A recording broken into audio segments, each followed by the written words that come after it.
Son décès a secoué le monde du journalisme.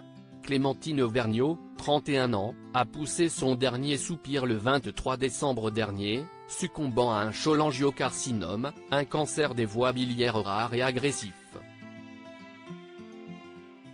Dans les jours qui ont précédé sa mort, la journaliste de France Info a émis ses dernières volontés, dont une en particulier, déguster des plats du restaurant l'Abysse, l'une des adresses étoilées du grand chef cuisinier Yannick Aleno, situé dans le 8e arrondissement de Paris.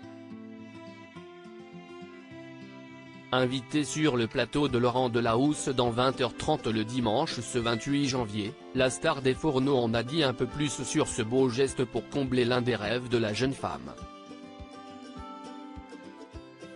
Clémentine se marie avec Grégoire Lecallot avant de partir. Ils avaient un souhait, c'était de dîner chez vous.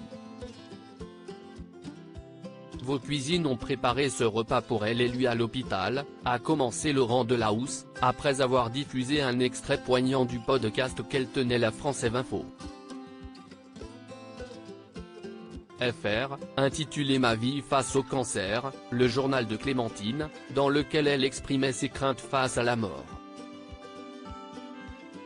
Thierry Marx m'a appelé un jour en me disant que Clémentine n'allait pas bien et qu'elle rêvait de manger à l'Abysse, notre restaurant japonais.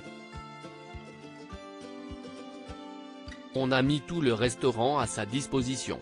On s'est déplacé du restaurant à l'hôpital pour lui donner un peu de rêve, a témoigné Yannick Aleno.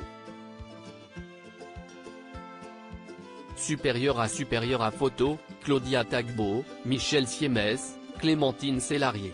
Ils ont brisé le tabou sur le cancer, médiatisé son combat contre la maladie pour briser un tabou 6 mois avant de mourir. Clémentine Vergnaud avait accepté de répondre aux questions de gala.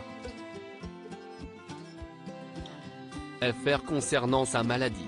Elle avait insisté sur l'importance de médiatiser son combat contre son cancer, un moyen de s'adresser aux autres malades et de créer du lien. Les 3/4 des messages que je reçois sont de la part de gens malades qui me disent merci car ils se sentent moins seuls ou qu'ils sont parvenus à dire des choses difficiles à leurs proches. CST comme une sorte de grande communauté du cancer et on se rend compte qu'on n'est pas tout seul.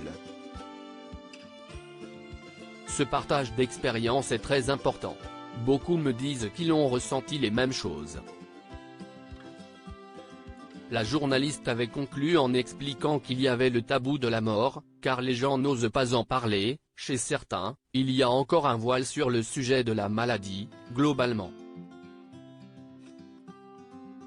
Certains préfèrent occulter la question quand vous discutez, tandis que d'autres vous zappent carrément à partir du moment où ils apprennent que vous êtes malade, avait-elle pointé.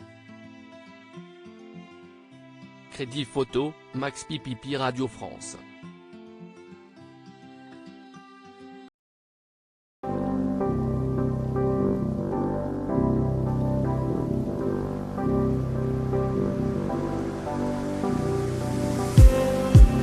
Just need